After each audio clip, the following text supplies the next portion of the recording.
Muy buenos días a todos y a todas.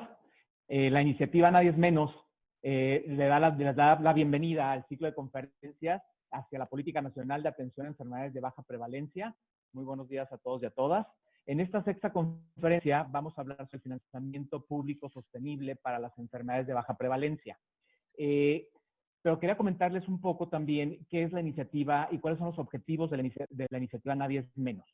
La iniciativa tiene objetivos de dar a conocer el impacto financiero, económico y social que tiene la atención y la no atención de las enfermedades de baja prevalencia en el corto, mediano y largo plazo. También dar a conocer cuáles han sido las experiencias de otros países en la cobertura universal de las enfermedades de baja prevalencia y podríamos aprovechar los casos de éxito para los casos en México. Plantear propuestas legislativas para comenzar a fortalecer el financiamiento de las enfermedades de baja prevalencia desde una perspectiva incluyente y generar alianzas con especialistas, legisladores y autoridades para la construcción de una política pública incluyente e integral para las enfermedades de baja prevalencia. Y en esta ocasión, en esta conferencia llamada Financiamiento Público Sostenible para las enfermedades de baja prevalencia, tenemos el orgullo de contar con la doctora Alejandra Camacho Molina, coordinadora del Programa de Enfermedades Huérfanas Lisosomales del ISSSTE, doctora Eva María Ruiz de Castilla, directora de la LAPA, diputada Miroslava Sánchez, presidenta de la Comisión de la Salud en la Cámara de Diputados, Claudia Salcedo, directora de Unidos Combatiendo la Esclerosis Múltiple AC, Guadalupe Campoy, directora de Asociación Mexicana de Fibrosis Quística, Mayela García, socia fundadora de Fundación Mexicana para Niños y Niñas con Inmunodeficiencias, y un servidor, Sergio Medrano, el gerente general de Vidematch México. Y pues bueno, le damos las bienvenidas a nuestras ponentes y a nuestras invitadas.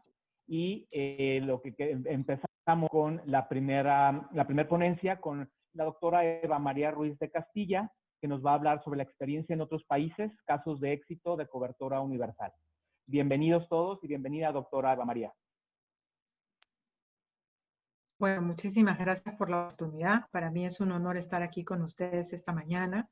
Espero poder compartir un poquito de lo que está pasando en el mundo en este tema específicamente de financiamiento público, que es lo que vamos a hablar esta mañana.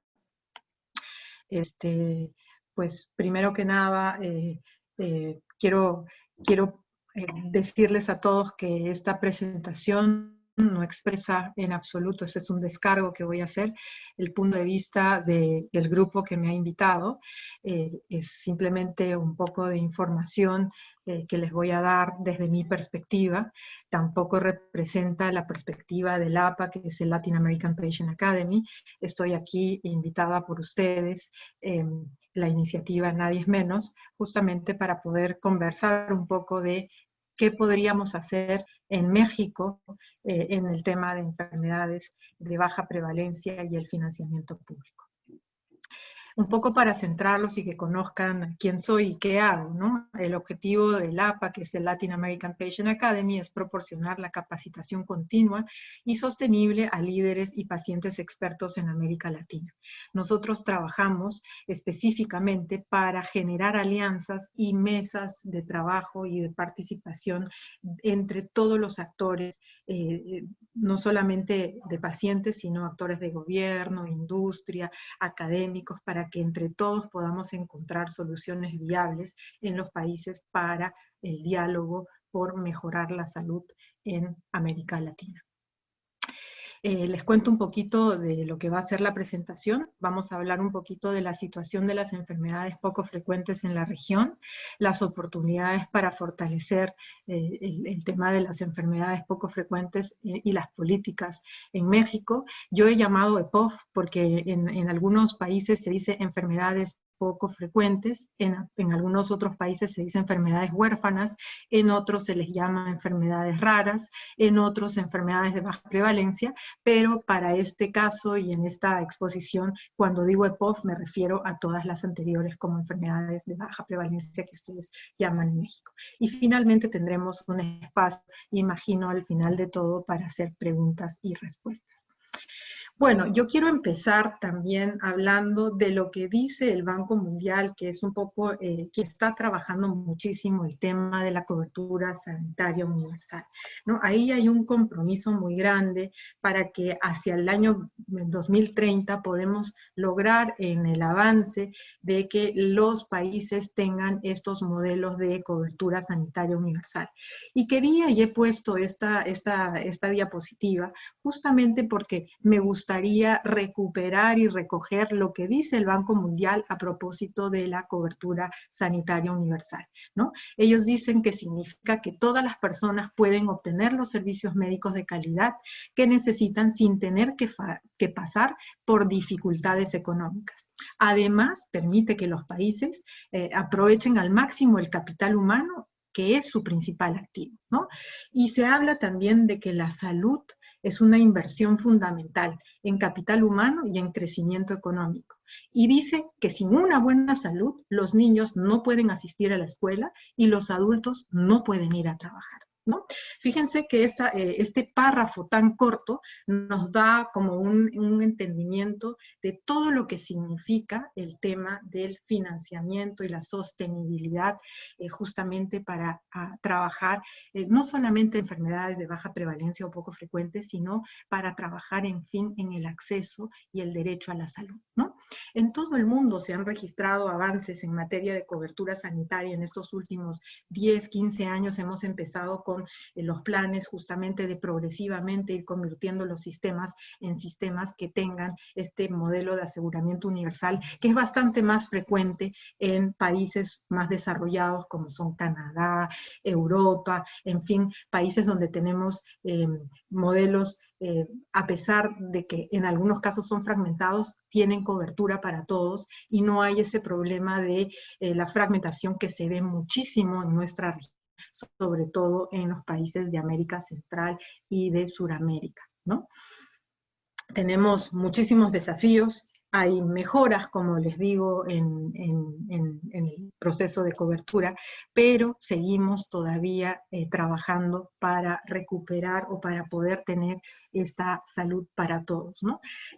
Quería presentarles esta diapositiva porque no me quiero pasar de mencionar el tema específico de la pandemia que estamos atravesando y por la cual vamos a tener seguramente mayores problemas en la sostenibilidad de los sistemas de salud en el tema de financiamiento, ¿no? Fíjense que la Organización Internacional de Enfermedades Raras nos habla un poco sobre el tema de para construir mejor, no dejes atrás a las personas que viven con una enfermedad rara en la respuesta y recuperación de COVID. Fíjense que ellos dicen, lo que esta pandemia mundial ha demostrado es que el virus no discrimina, sino que su impacto sí, ¿no? Fíjense que los más discriminados han sido los pacientes que tienen enfermedades crónicas, que no han podido seguir sus tratamientos, que no han podido asistir a sus infusiones, o en fin, muchas cosas, ¿no? Esta digamos, afirmación es del Secretario General de Naciones Unidas, y también tenemos un poco la afirmación de la digamos, chair de Rare Disease International, que dice, la salud social y económica tiene un impacto en la pandemia. Fíjense que no podemos dejar sin acceso a los más de 300 millones de personas viviendo con una enfermedad rara, ¿no? Y ahí yo les había puesto esta diapositiva porque hay un esfuerzo a nivel de la comunidad internacional en trabajar el tema de la integración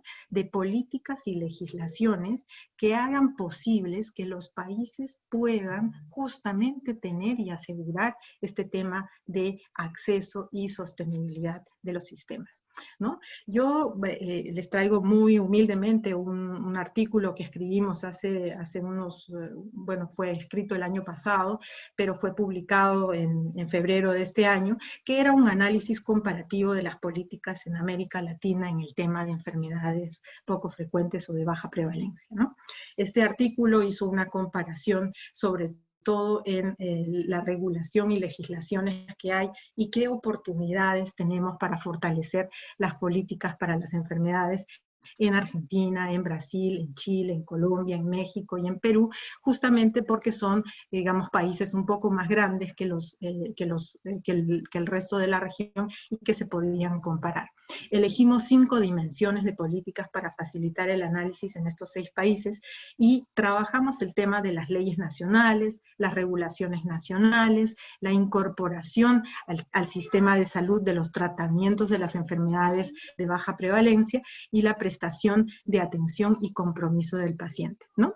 Sobre esta base de análisis, había muchas oportunidades para fortalecer las políticas de las enfermedades raras.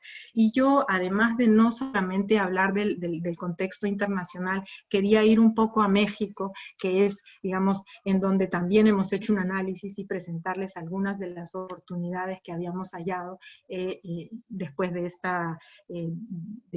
esta investigación, ¿no? En México se beneficia de una cobertura, de una concentración de expertos en medicina especializada y en servicios en varias áreas urbanas grandes del país. En ese sentido, hay oportunidades para que el gobierno construya redes regionales capaces de crear centros de referencia y diagnóstico y tratamiento para enfermedades raras. Esto podría ser mucho más sostenible, el tema del tratamiento, del diagnóstico y del acceso. Y para esto, como primer paso, yo sugerimos entre los investigadores y entre toda esta mesa de trabajo, ¿no? Habíamos articulado un poco que se debería crear un mapa de infraestructura médica existente para las enfermedades de baja prevalencia y debería ser un objetivo político futuro, ¿no? De hecho, hay que hacer un mapa de lo que se tiene para trabajar el tema de enfermedades de baja prevalencia en México y mirar cómo esto nos puede ayudar a tomar decisiones. Hay una oportunidad significativa en el enfoque diferente de las reglas que se tienen que hacer para, digamos, el acceso a medicamentos en enfermedades de baja prevalencia. Hay que incorporar nuevas dimensiones en el análisis y en el concepto de valor en el tema de la incorporación de tecnologías para el tratamiento de estas enfermedades, ¿no? Y otra cosa que es importante considerar es que se debe alentar a la Comisión de Enfermedades Raras del Consejo Nacional de Salud de México a trabajar con los pacientes, ¿no? A trabajar con las organizaciones de pacientes para vincular sus esfuerzos y construir un registro de enfermedades raras con los procesos de políticas que rigen el acceso a medicamentos y a los servicios. Algo que es importante es el trabajo que las organizaciones de pacientes tienen y la riqueza en información que ellos poseen. Hay que vincularlos, hay que aprovechar de esa información y hay que sistematizarla para que todas las decisiones que se tomen sean basadas en evidencia y esa evidencia nos hace sostenible justamente el trabajo porque podemos prever, ¿no? Lo más importante que tenemos en las economías y en los países de alta vigilancia sanitaria es la información. Gracias a esta información ellos pueden prever presupuestos, pueden prever infraestructura, pueden prever inclusive estos espacios de trabajo donde se articulan y se toman decisiones en conjunto, teniendo a todos los actores del sistema para poder trabajar, digamos, con ellos, ¿no?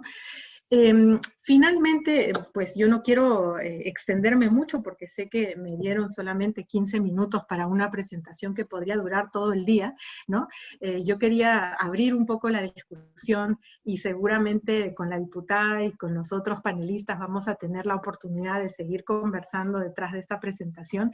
Quiero decirles que finalmente la crisis de COVID tendrá un impacto en los planes y prioridades de la atención médica y por extensión en la programación gubernamental de las enfermedades raras en el futuro inmediato. Entonces tenemos que empezar a dialogar, a generar espacios, comunidades de práctica, en donde podamos ver cuáles son, digamos, las principales cosas que no podemos perder y que no podemos dejar de hacer para garantizar el acceso a los pacientes con enfermedades de baja prevalencia. Es muy importante que los líderes de las enfermedades raras de cada país continúen su trabajo para seguir educando, seguir abogando a las partes interesadas y a las autoridades recién elegidas o designadas para seguir digamos, informando. Así, buscar oportunidades para construir y promover marcos de políticas en nombre de los pacientes de enfermedades raras. Todavía estamos en una construcción, nuestros modelos de salud no están, digamos, muy bien establecidos en el tema de enfermedades raras, nuestros procesos regulatorios son todavía, bueno, hay muchos que están escritos en el papel, pero muy pocos que se efectivizan en el 100% de lo que dice la ley.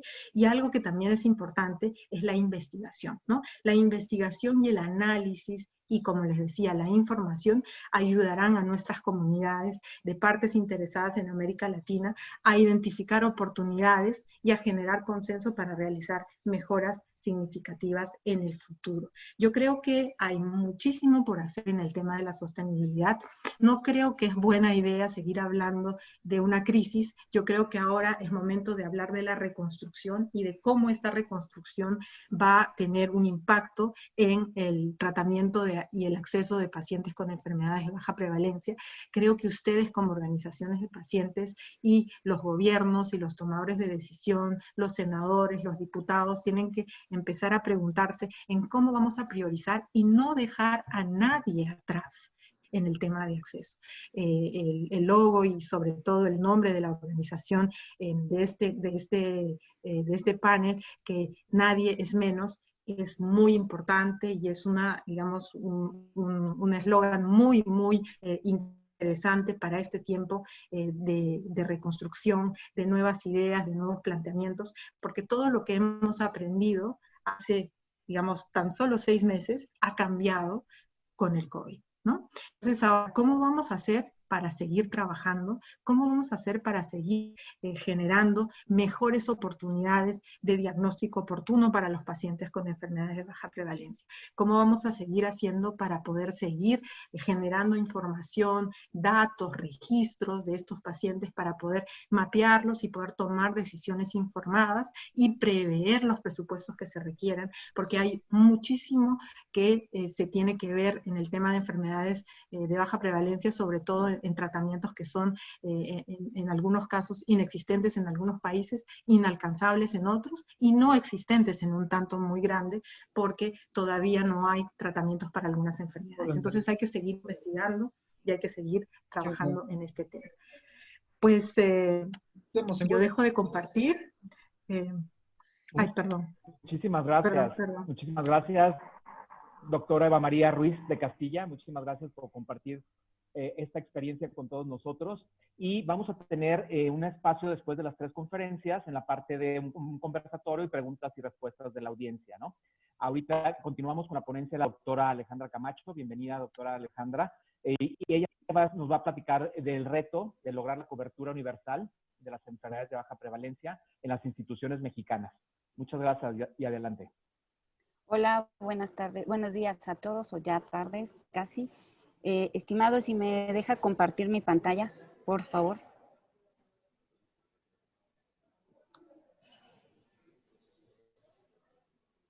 Sí, claro. Vamos a... Si le pueden dar el acceso a la doctora.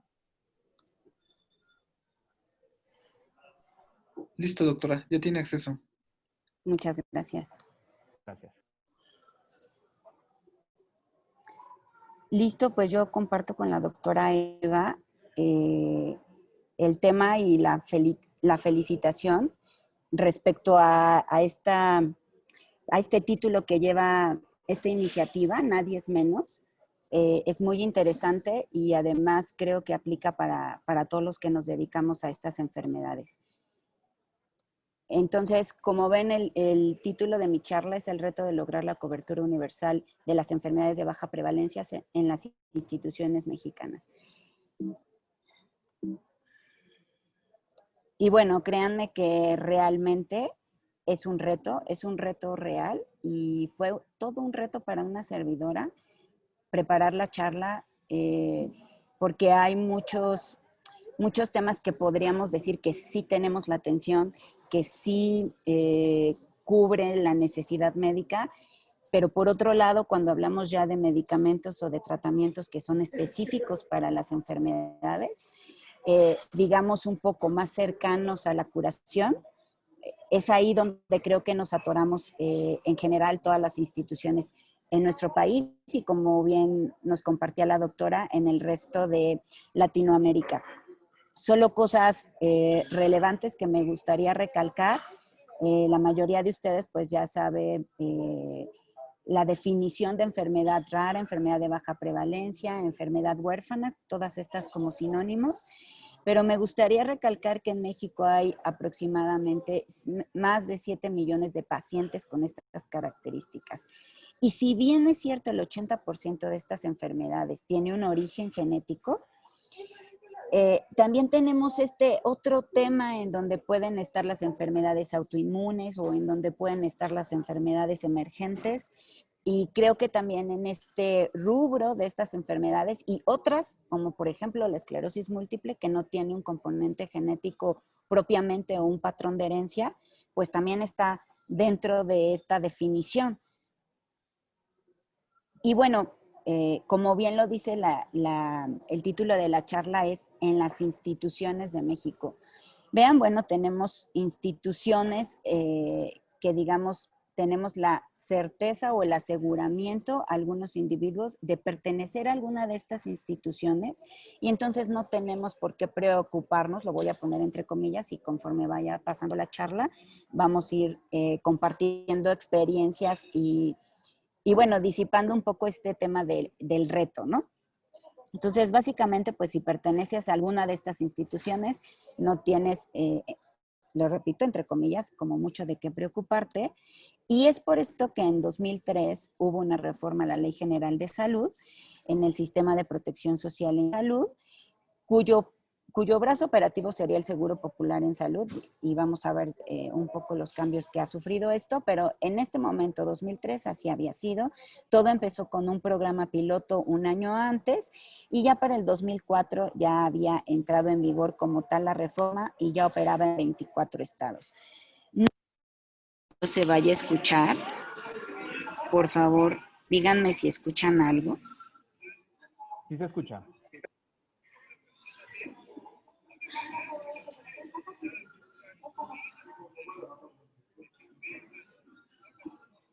Se escucha un poco bajo.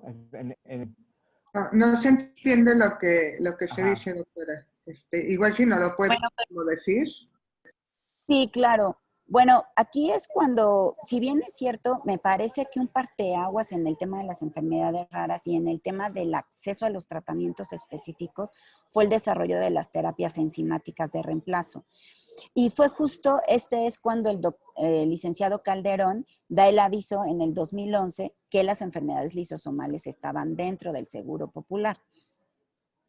Entonces, bueno, como les decía, pues se hizo la creación del Seguro Popular y se resumió en aquel momento 3 grandes retos, algo similar a lo que me encomendaron el día de hoy, como la equidad para abatir los rezagos y desigualdades, la calidad para solucionar la heterogeneidad en los servicios, y en ese momento había más de 50 millones de mexicanos que no contaban con seguridad social.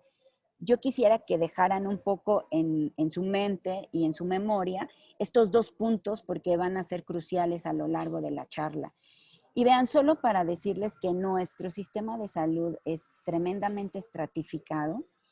Este realmente ya es, digamos, un poco viejo, del 2011, pero finalmente en este momento todavía aplica, porque a pesar de que estamos hablando de un sistema de salud hacia la universalidad, en este momento todavía no podemos hablar que solo haya un eje rector que brinde salud a todos los mexicanos.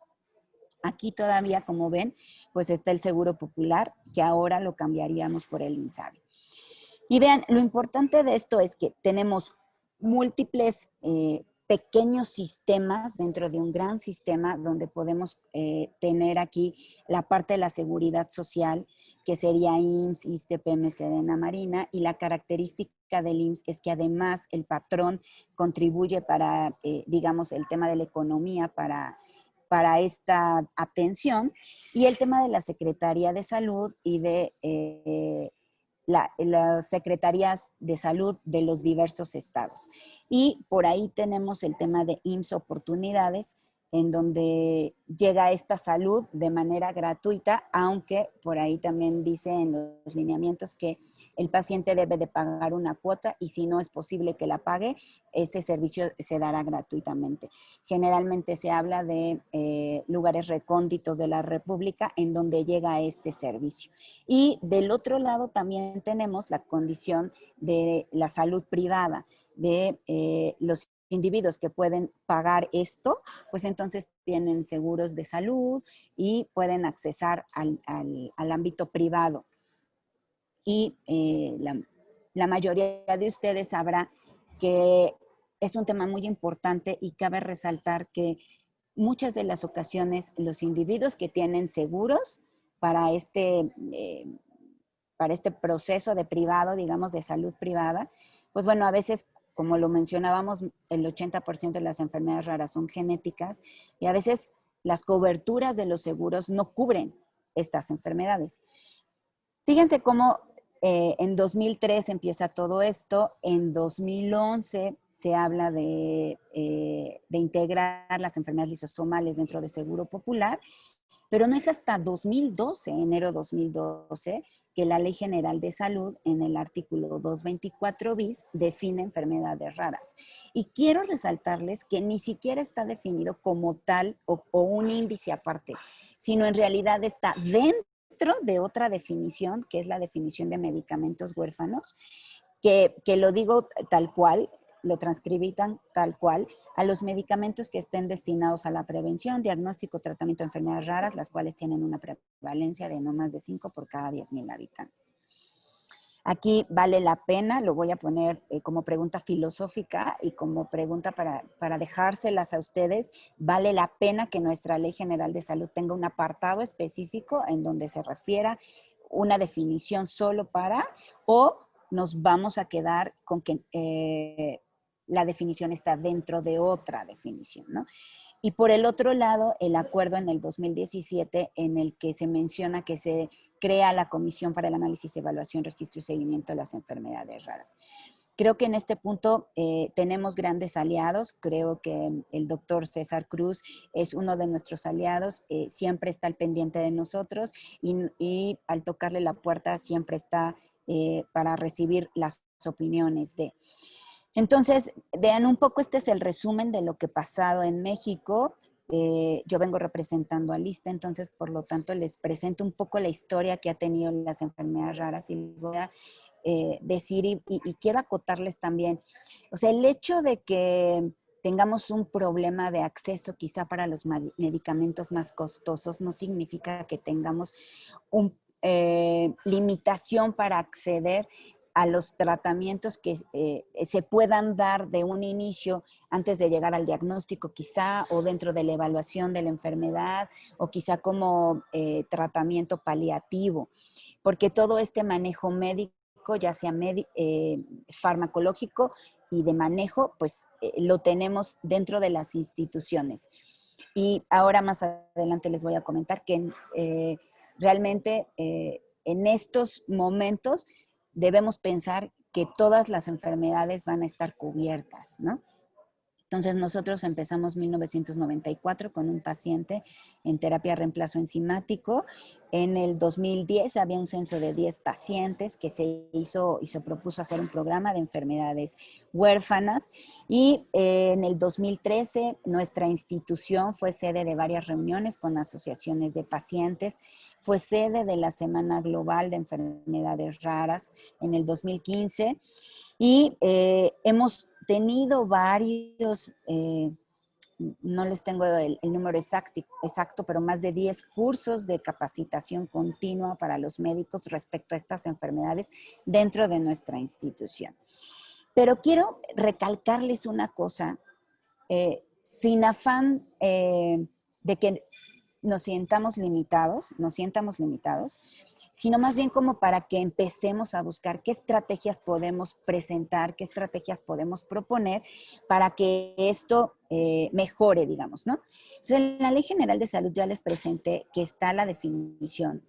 Pero hay un artículo transitorio, el segundo, en la 224 bis también, donde dice que las acciones que en su caso deban realizar las dependencias y entidades de administración pública federal para dar cumplimiento a lo dispuesto, deberán cubrirse en función de los ingresos disponibles que se apruebe para dichos fines. Es decir, también de una o de otra manera nos están diciendo, ojo, porque no es que tenemos todo el recurso, entonces tenemos que tener mucha claridad en este punto. Les traigo un ejemplo puntual para que vean que no es tan fácil, pero tampoco quiero que esto sea, digamos, controversial. Lo que quiero hacerles notar es que tenemos una batalla difícil, pero debemos lograrlo. En 2017, este es una auditoría de desempeño del Seguro Popular del Fondo de Protección de Gastos contra Gastos Catastróficos. Miren, se hizo un gasto de 4 millones o un poco más de 4 millones pagados en 2017. Se hicieron 2 intervenciones que ocupaban el 81.3% del presupuesto. Y una era la atención médica al VIH-Sida, con un monto de un poco más de 2 millones para atender 96,000 pacientes con un costo promedio de 27 pesos. La otra es el cáncer de mama con un monto de 658,000 pesos para 2,590 casos con un costo promedio de 254 pesos. Y el caso de las enfermedades lisosomales, que si bien es cierto, no son las únicas enfermedades raras, y quiero que sepan que bueno, muchos de ustedes saben que soy genetista, sé que no son las únicas enfermedades, pero que son, como les comentaba, creo que el parteaguas para esto, ¿no? Para que hayamos empezado a tener estos foros de discusión y empecemos a abarcar más enfermedades que necesitan nuestra atención. Y aquí lo que les quiero resaltar es el número de pacientes que atendemos y el costo promedio. Si ustedes ven aquí, el costo promedio fue de 19,000, casi 20,000 pesos, con 6 casos. Y entonces, realmente esto nos habla de que tenemos un reto. Y ahora que está tan de moda el TikTok, pues bueno, ¿por qué nosotros no debemos aceptar ese reto? Claro que debemos aceptarlo y claro que nos va a sentar bien aceptarlo. Entonces, en ese sentido, debemos establecer un sistema de salud bajo los principios de universalidad. Y no es algo que diga Alejandra Camacho. Esto ya está, miren, esto se publicó el 17 de diciembre del 2019, en donde debemos de pugnar por la reducción de la desigualdad, la mejora en la gestión pública. Esto es muy importante. Y este tema de consolidar las compras de los medicamentos ha sido una muy buena estrategia. Sin embargo, en este punto considero que debemos eficientizar los procesos, porque nos está costando el tema de que no llegamos a tiempo a la atención. Y entonces es lo que ya les decía, el 29 de noviembre del 2019 en el Diario Oficial de la Federación, pues nos dicen que se crea el Instituto de Salud para el Bienestar. Y el objetivo es una mejor articulación entre las instituciones que conforman el Sistema Nacional de Salud y la organización de los servicios de los mismos, y estará basada en la atención primaria de la salud. Ahorita me voy a regresar a esa idea. Garantizando el acceso gratuito a servicios y a medicamentos para todos y todas, en igualdad, en integridad y en continuidad de atención. Y les resalto aquí, sin restricción para ningún tipo de medicamento. En este tema de la atención primaria de la salud, ya la Organización Mundial de la Salud desde 1988 planteó como eje fundamental el cambio del paradigma hacia una promoción de la salud, más que una prevención. Entonces, querría decir que también los pacientes deben de estar comprometidos hacia la atención de su enfermedad, comprometidos hacia el apego al tratamiento y comprometidos hacia una mejora de su salud, es decir, en tema de obesidad, de consumo de tabaco, de alcoholismo, etcétera, ¿no? Creo que nos falta ser corresponsables a los pacientes. Esto es muy importante. Dentro de una parte, y la otra parte también, que también habla de la corresponsabilidad de estos padecimientos, es el tema de la herencia y el tema que ya veíamos que la mayoría de estas enfermedades de origen genético. Hay que dejar claro, hay que empezar a trabajar sobre el asesoramiento genético, trabajar con el Consejo de Salubridad para dejar lineamientos muy claros y trabajar con bioética para que podamos definir hasta dónde quedan los compromisos que debe de asumir al paciente y hasta dónde queda. No dejemos todo al servicio de salud, por favor. También quiero hacer hincapié de que la industria farmacéutica, tenemos que buscar estrategias en donde la industria farmacéutica baje los costos. O sea, el sistema de salud no va a poder con tanto. Entonces, tenemos que hacer un equipo.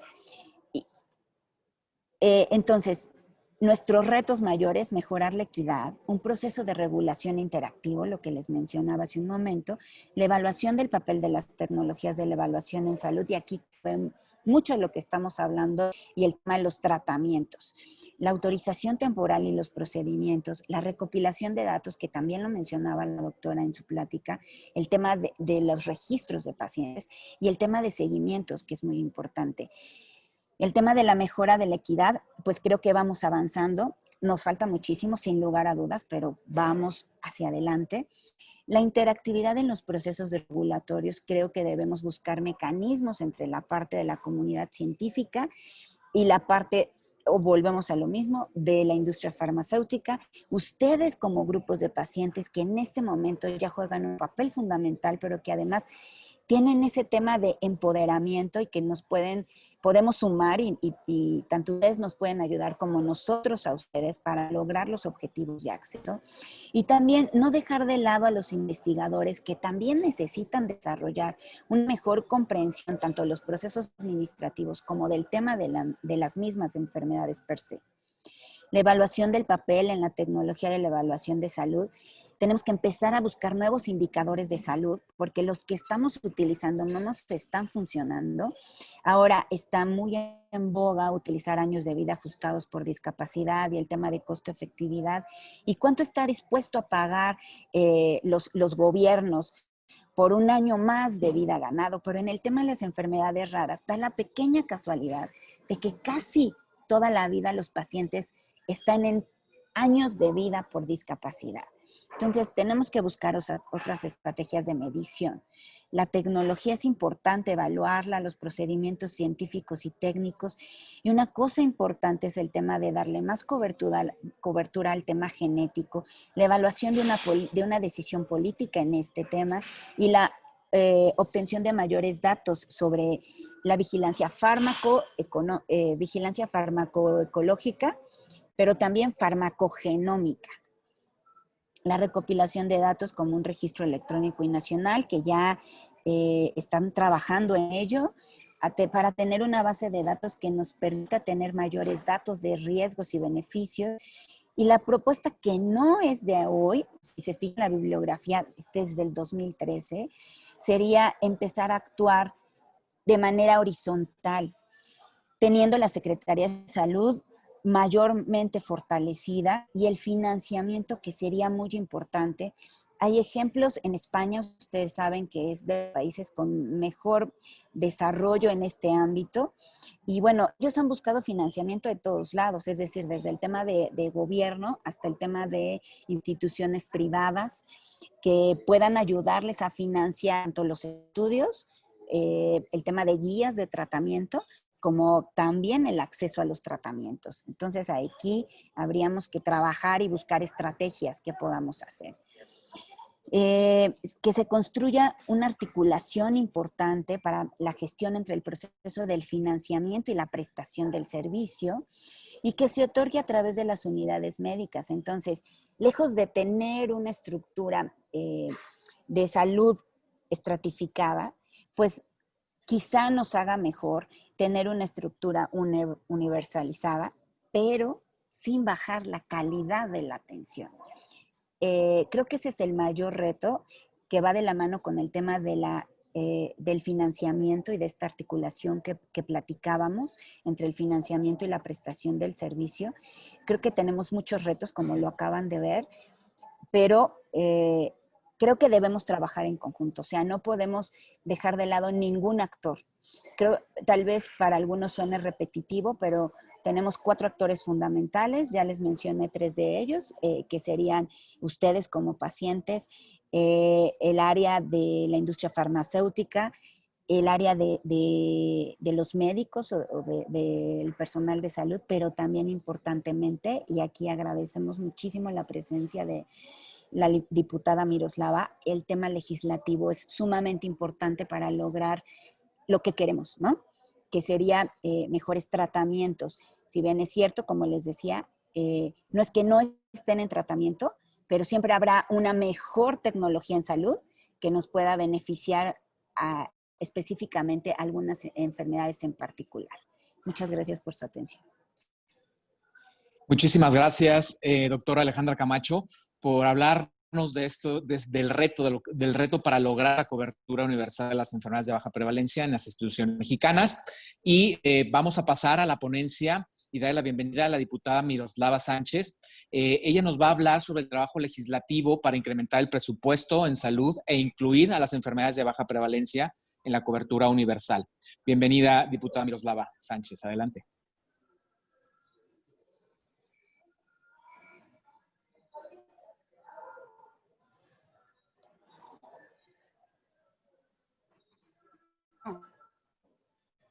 Hola, buenos días. Ay, he estado batallando mucho.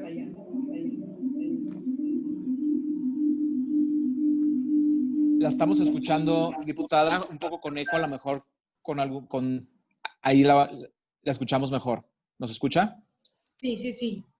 Tuve que cambiar de equipo. Adelante. Muy buenos días, diputada. Bienvenida. Buenos días a todas y todos. Un gusto estar aquí con ustedes. Escuché parcialmente las presentaciones de los ponentes.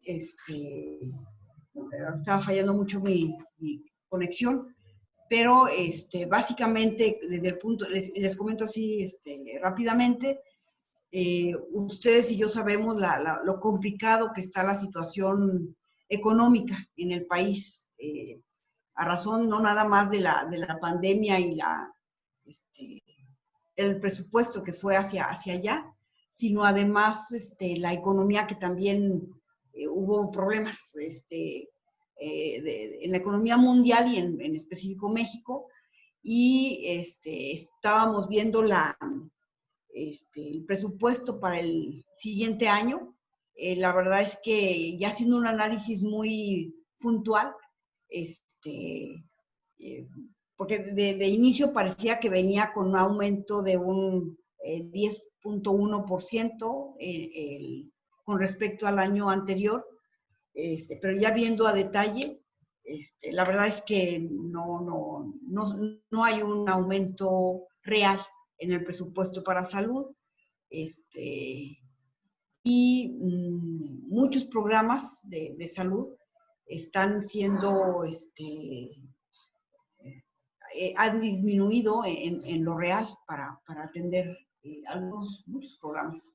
Entonces, estamos viendo nosotros aquí en conjunto con la Comisión de Presupuesto, ver cómo lo proponemos o cómo lo abordamos para que pues se pueda aumentar el presupuesto para salud en general, y ver las prioridades en salud en el país, que también son muchas, ¿verdad? Entonces, uno de los temas que, por ejemplo, nosotros estábamos revisando más puntualmente era lo del tamiz neonatal, tenemos ahí en Cámara varias iniciativas al respecto de ampliar el tamiz neonatal y estamos revisando puntualmente hasta dónde nos puede alcanzar esa parte. A mí me queda claro que uno de los compromisos de este gobierno es la cobertura universal, así tal y como dice que nadie es menos, ¿verdad? Y las enfermedades con menos frecuencia no significa que no tengan importancia. Más bien son enfermedades que la importancia radica en eso, ¿verdad? En que hay que hacer el diagnóstico temprano, hay que hacer un tratamiento oportuno, limitación de daño en su momento, y se tiene que programar el gasto. Ahorita que yo escuchaba a las ponentes, yo pensaba, bueno, hay interés real de las organizaciones por mejorar en este aspecto de las enfermedades raras o enfermedades de menor prevalencia, pero no escuché, al menos así como por sectores, como está organizado, más o menos de cuánto estaríamos hablando en el año para atender. ¿Verdad? Y luego ya yo digo, bueno, necesitamos, claro, estoy hablando de un mínimo, porque puede haber un mínimo y uno óptimo para atender este tipo de padecimientos. Entonces, yo preguntaría, ¿cuánto es el mínimo necesario en el presupuesto de salud para atender este tema en particular? La segunda parte sería para nosotros ver cómo lo etiquetamos o lo protegemos, porque esa es la segunda parte, cómo le podemos hacer nosotros para que una vez que tengamos el dato de cuánto necesitamos para esto, cómo lo etiquetamos, ¿verdad? En general, y luego en lo particular, en los presupuestos, no nada más de la Secretaría de Salud en particular, sino en el IMSS, en el ISSSTE, en el resto de las instituciones de salud. Yo recuerdo en todo este año que hemos tenido algunas iniciativas al respecto de las enfermedades de baja prevalencia. Yo he visto que cada vez que mandamos, nosotros tenemos que pedir opinión al Ejecutivo para avanzar, y las opiniones han sido en negativo en general, porque basadas en el impacto presupuestal. Entonces, por eso yo estoy viendo ver cómo desde ahorita, desde antes de que nosotros tengamos autorizado el presupuesto, cómo asegurar que algunas iniciativas que son más urgentes o importantes o lo que es necesario de inmediato hacer, pues que tenga un techo presupuestal que nos permita avanzar, ¿verdad? En ese sentido. Y la otra sería que independientemente que podamos avanzar con iniciativas, asegurar ahorita con el presupuesto la atención de esos pacientes, ¿verdad? Entonces, estaríamos hablando de esas dos cosas. O sea, uno es el trabajo legislativo y las iniciativas que no han podido dictaminarse a favor porque tienen impacto presupuestal y no están, llega la opinión en negativo. Pero eso no significa que los pacientes ya no existan o que los pacientes hayan dejado de necesitar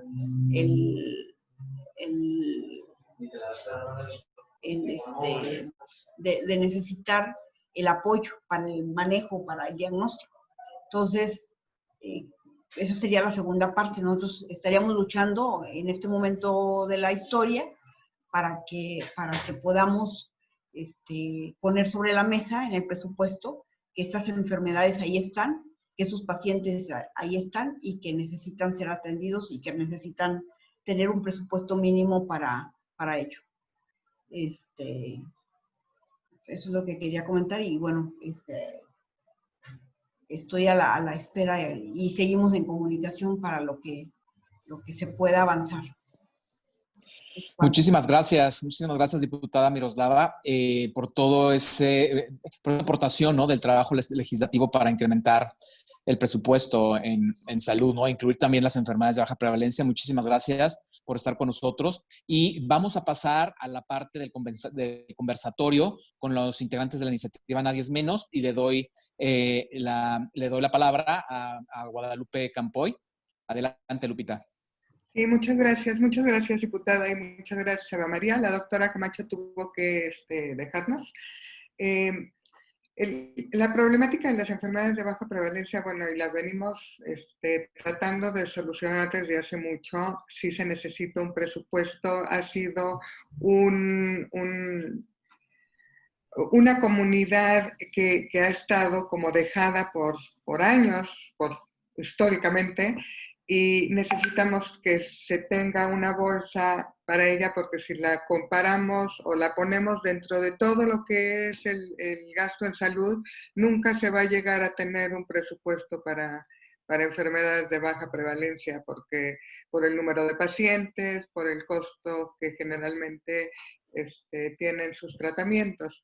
Entonces, sí, nos gustaría este trabajo en conjunto para lograr que todos estos obstáculos y todas estas preguntas que ahorita estuvo como poniendo en la mesa, podamos en conjunto irlas aclarando, respondiendo, buscando cuáles son los métodos. Y quiero aprovechar que está Eva María, que tiene amplia experiencia a nivel de lo que se ha hecho en otros lugares para financiar, buscar estas fuentes de financiamiento, para que nos platique y nos pueda dar a lo mejor ideas de por dónde podemos caminar y hacer esto de manera como más rápida y efectiva, y lograr pues que haya esta bolsa para enfermedades de baja prevalencia.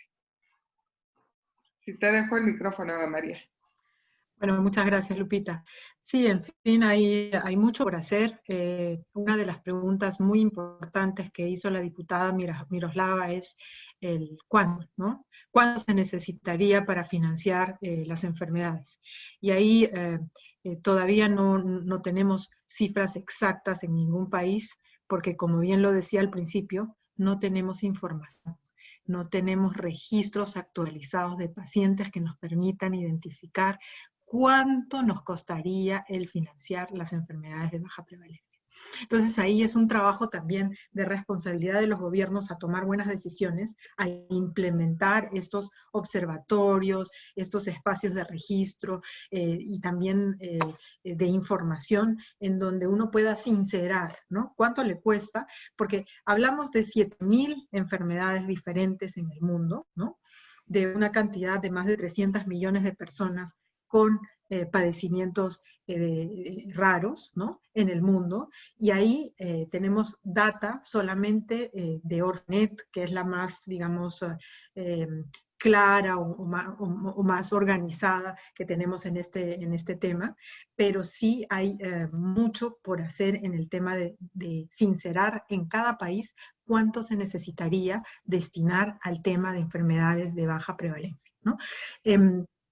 Yo creo que en México tenemos unos avances, porque como bien lo dijo también la doctora, es importante mirar que hay leyes que amparan a los pacientes, que el tema del aseguramiento universal cubre a los pacientes que están con estos padecimientos, pero todavía no tenemos una cifra exacta para decir esto se necesita. Y ahí hay un trabajo enorme para hacer todavía, no solamente de sociedad civil, sino de los gobiernos en identificar y en tomar decisiones basadas en evidencia.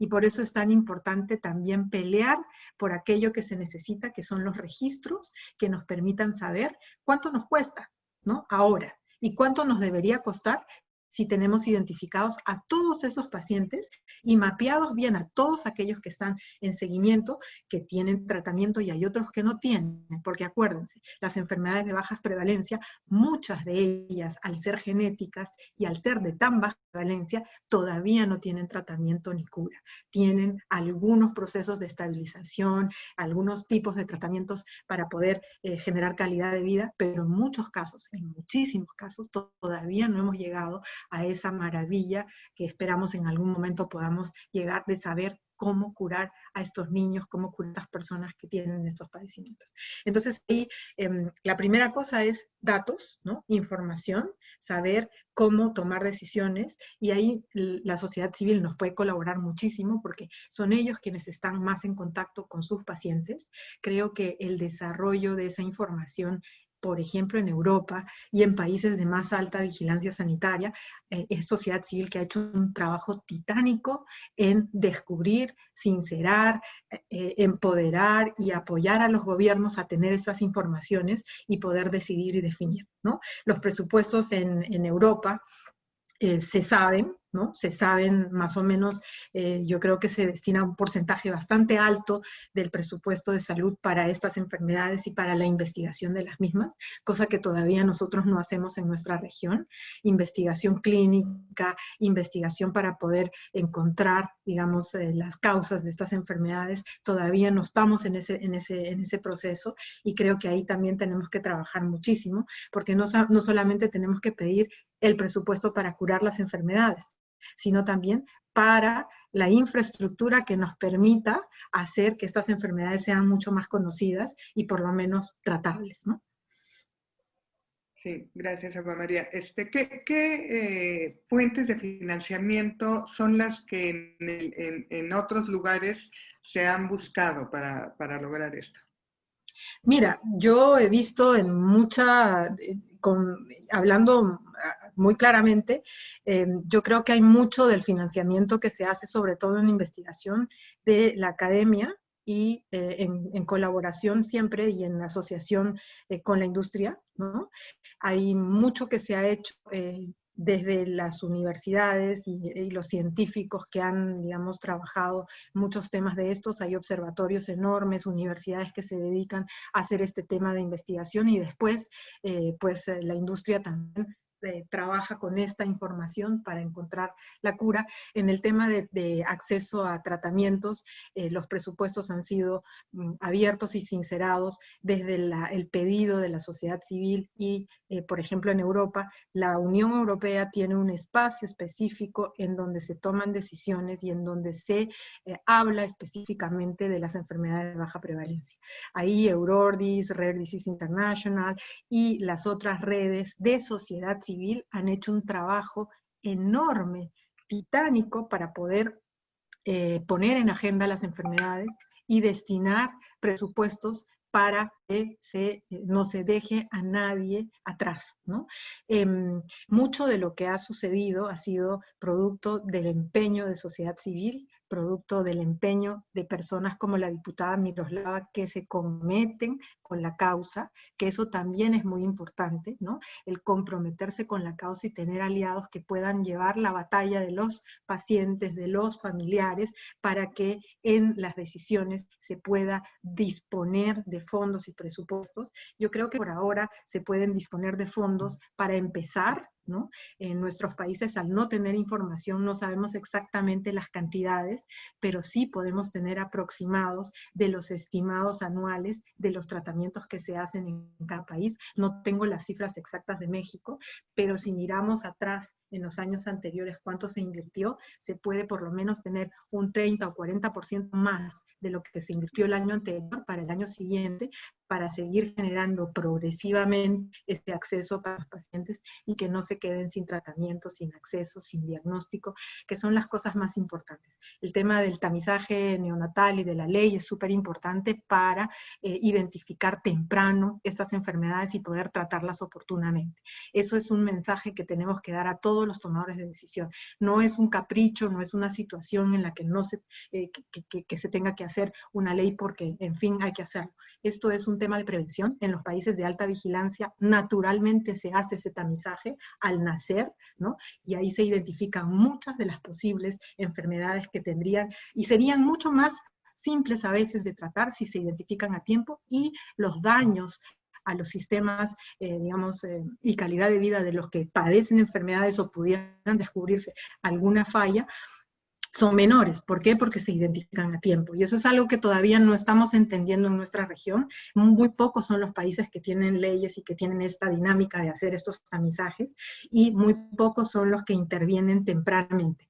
Nuestros sistemas están diseñados para atender al enfermo, ¿no? No para prevenir. Y ahí también tenemos que mirar que el presupuesto no solamente se tiene que diseñar para las enfermedades de baja prevalencia, sino para todo. La prevención tiene que ser transversal a cualquier tipo de enfermedad y a cualquier padecimiento que tengan, y la oportunidad tiene que ser para todos. Si yo vivo aquí, si yo vivo en la sierra, en cualquier lado del territorio, tengo que tener la misma oportunidad de poder acceder al diagnóstico, al tratamiento, al tamizaje y a todas las oportunidades que tendría una persona en la ciudad o en un lugar donde hay más oportunidad. Y eso también es un trabajo de todos, ¿no? Poco a poco en nuestra sociedad estamos empezando a entender esas brechas que hay en nuestros países, donde todavía solo en las ciudades grandes se ha centralizado el tema de la salud y no estamos mirando lo que le pasa a las personas que viven en zonas aisladas, que les cuesta y padecen allá, esas personas que no pueden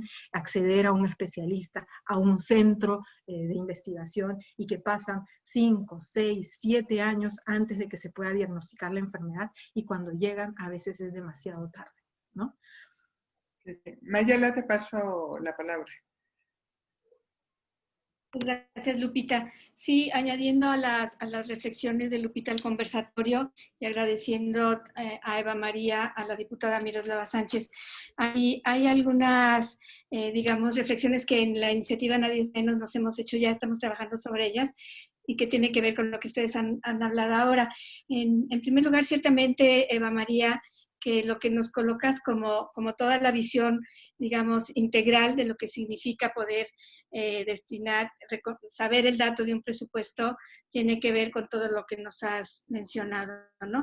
Y digamos que en eso estamos trabajando y tenemos que tener materia para eso, los registros nacionales que siempre llevan su tiempo, su metodología, sus alianzas y tal, pero la diputada, por otro lado, y agradezco mucho también, en su quehacer legislativo, están ahora mismo trabajando en un predictamen, me lo supongo, con sus asesores y asesoras y las comisiones unidas que tengan que ver con ello, en justamente devolver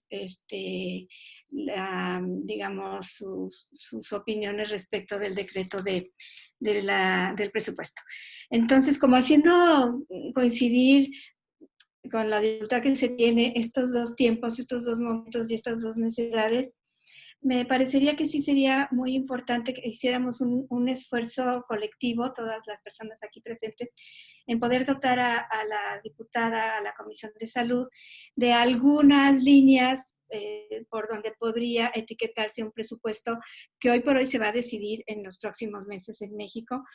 Quizás podemos partir de la base de la prevalencia que ya conocemos sobre muchas enfermedades, aunque sabemos que están subdiagnosticadas, pero bueno, son un piso para entrar, y que podíamos con ello trabajar con los equipos técnicos de la Comisión de Salud.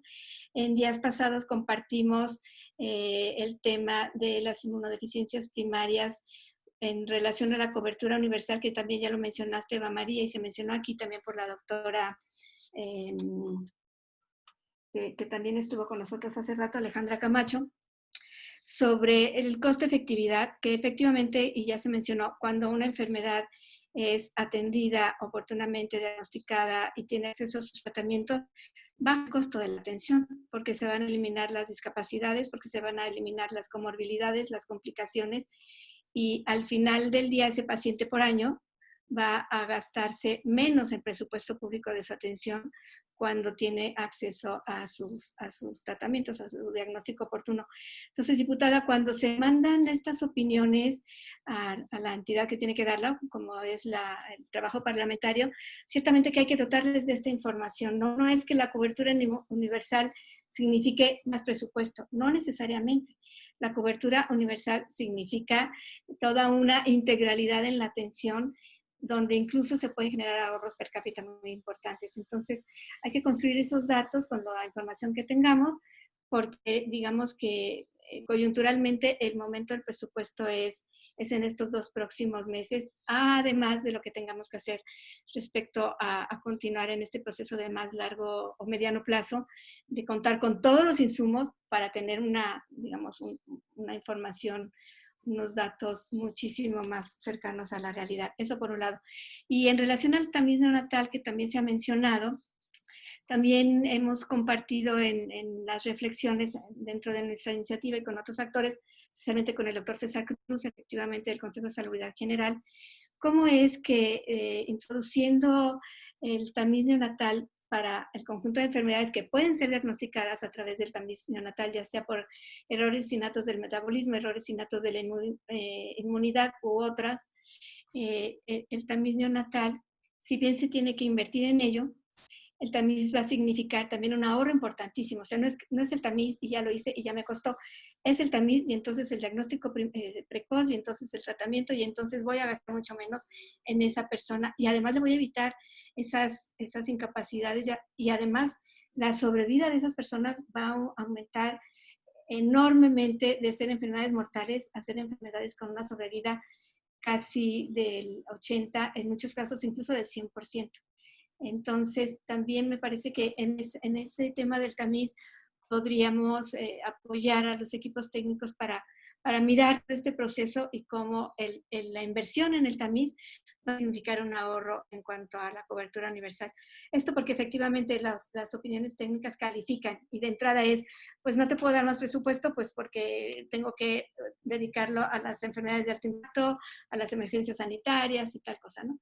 Entonces, yo creo que aprovechando la oportunidad y dado que sí tenemos los suficientes elementos técnicos, nuestros equipos médicos, nuestras asesoras y nuestras organizaciones aliadas, y respondiendo a este llamado que nos hacen ustedes también de participar como organizaciones de pacientes, creo que podríamos aportar en este sentido, diputada, para en los próximos meses estar en esta posibilidad. Y te agradecemos muchísimo la posibilidad y la apertura para que colaboremos en este sentido y nos comprometemos en ello.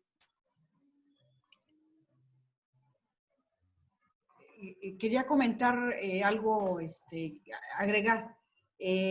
Algunas otras organizaciones que tienen que ver con padecimientos de baja prevalencia han mandado o algún WhatsApp, un correo, ya sea al personal o al institucional, y tengo la impresión, no es seguro, tengo la impresión de que en este equipo de Nadie es Menos falta gente que tiene que ver con el tema y que pudiera sumar información, sumar.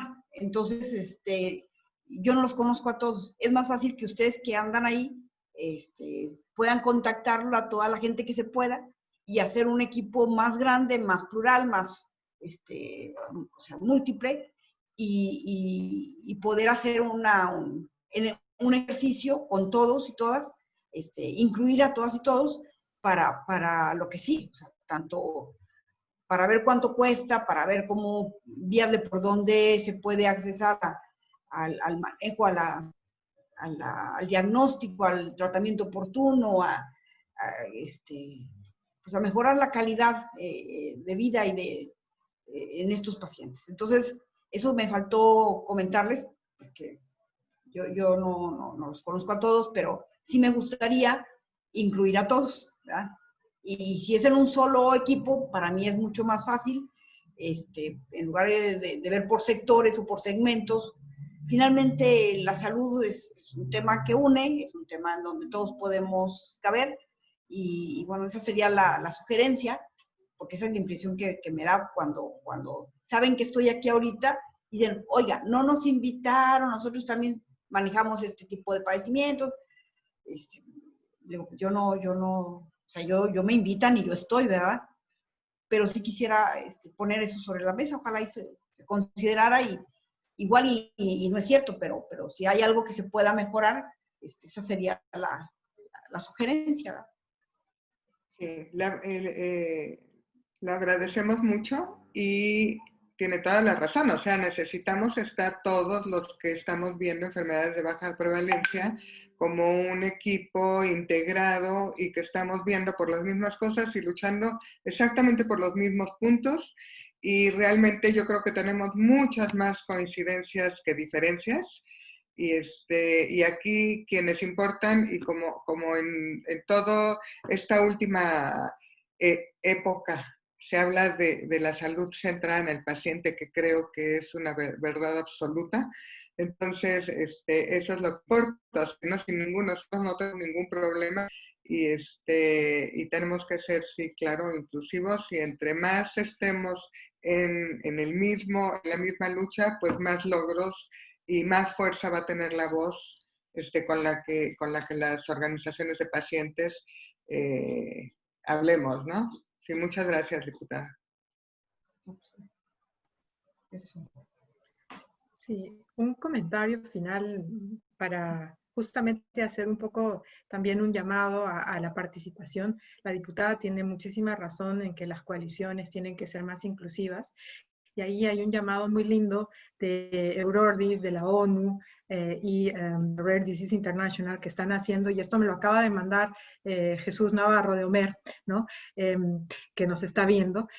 Sobre todo, decir que no podemos dejar a nadie atrás. Hay un tema de incluir a todo el mundo, la salud es para todos, ¿no? Hay un llamado desde la ONU a trabajar el tema de aseguramiento universal. Bien lo dijo Mayela, hay diferentes dimensiones en el aseguramiento universal. El financiamiento es solo una de ellas, ¿no? Hay muchas otras dimensiones en las que se tiene que considerar esto, que tiene que ser inclusivo, y pues hay que estar seguros de que todas las voces sean escuchadas, como bien lo dijo la diputada, ¿no? Que para que logremos este camino tenemos que escucharnos todos, y no solamente las voces de los pacientes, sino de todos los actores que están en el camino para mejorar el tema. Hay que invertir justamente en trabajar con más aliados y copiar las buenas prácticas y los buenos ejemplos de cómo se ha hecho bien en algunos países, sin ir muy lejos y para poder mirar bien, la doctora nos dijo, España tiene un excelente abordaje y manejo de las enfermedades poco frecuentes, tenemos el idioma en común, tal vez aliarnos con ellos y poder trabajar en común temas desde la parte legislativa y también de inclusión, sobre todo de nuevas terapias, y en fin. Entonces, creo que no tenemos que olvidarnos de que no estamos solos, ¿no? Que tenemos el mundo entero mirando y también más comunicado y más interconectado.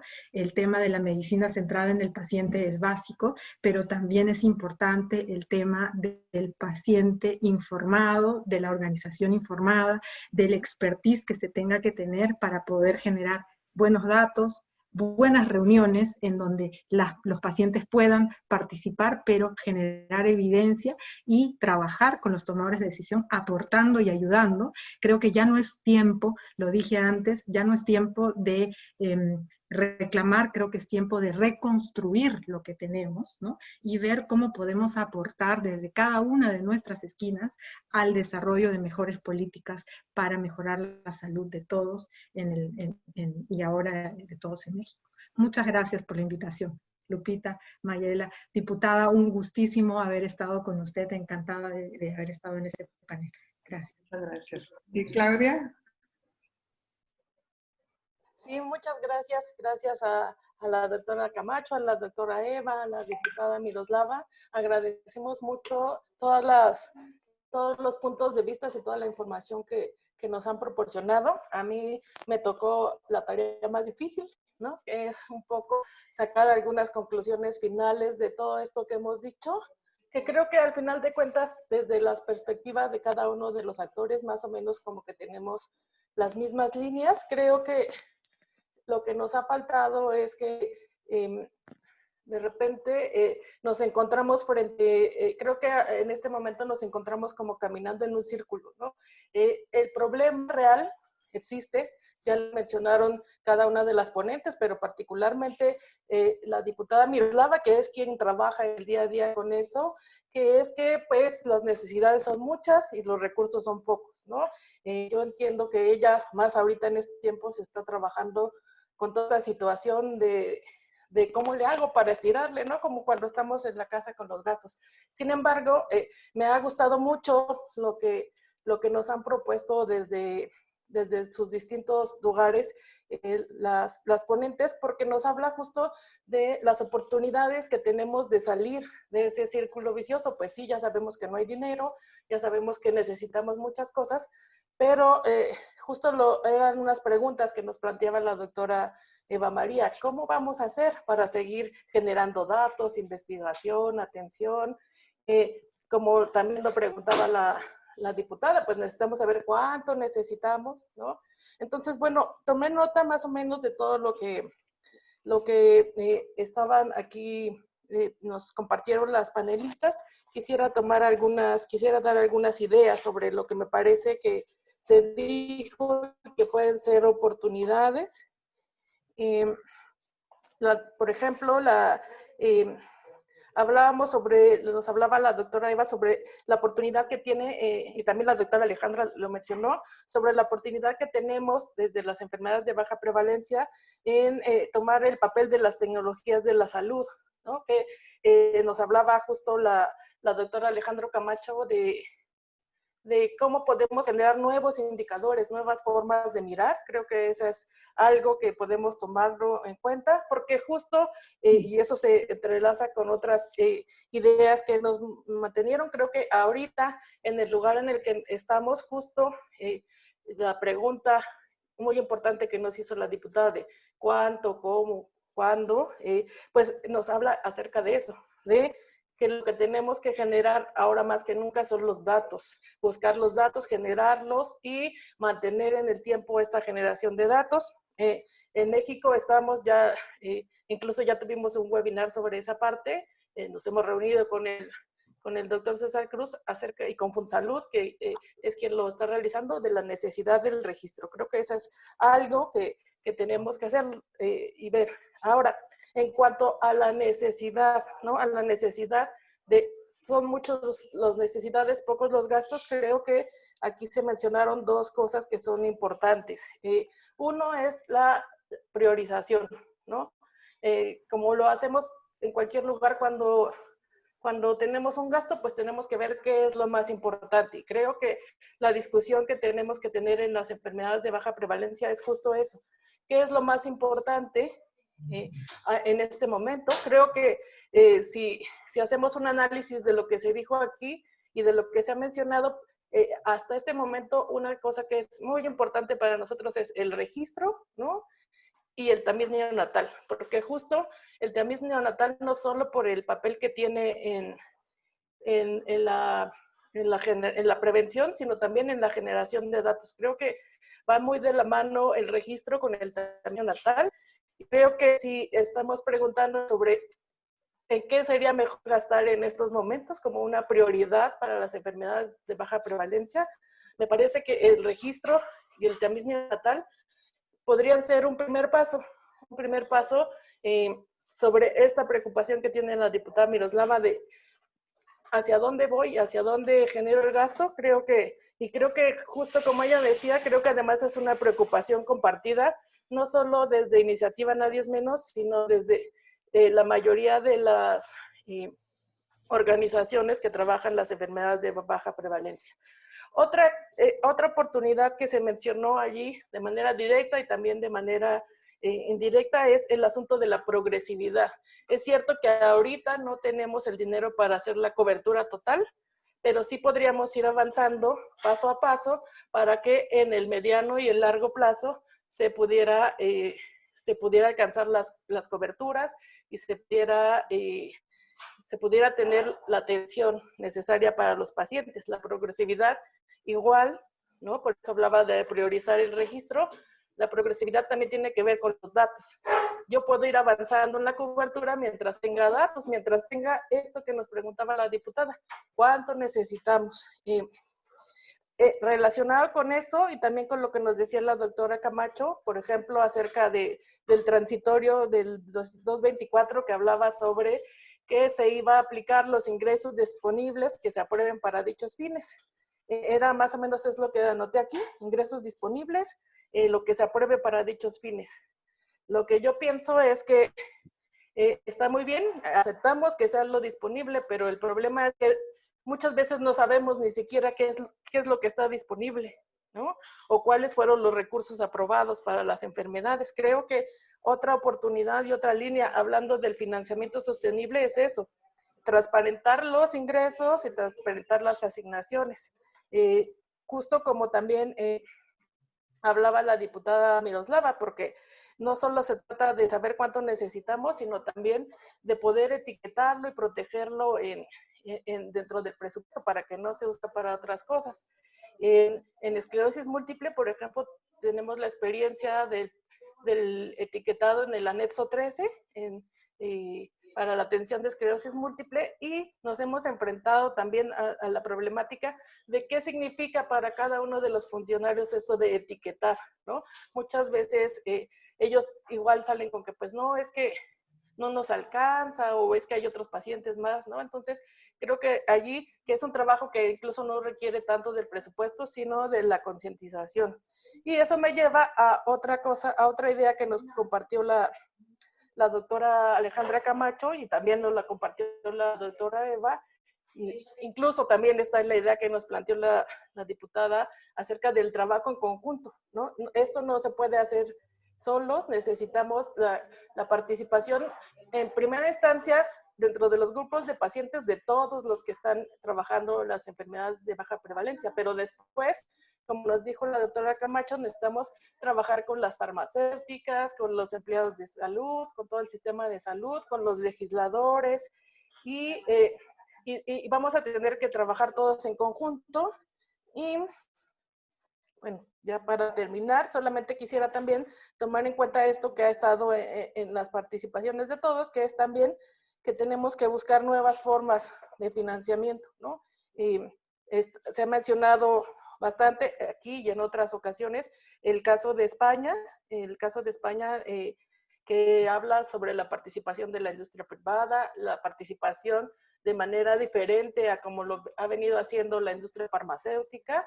Entonces creo que también en México tenemos que explorar esto. ¿Qué otras fuentes de financiamiento que no sea solamente el presupuesto público, el presupuesto de egresos federal? ¿Qué otras fuentes de financiamiento?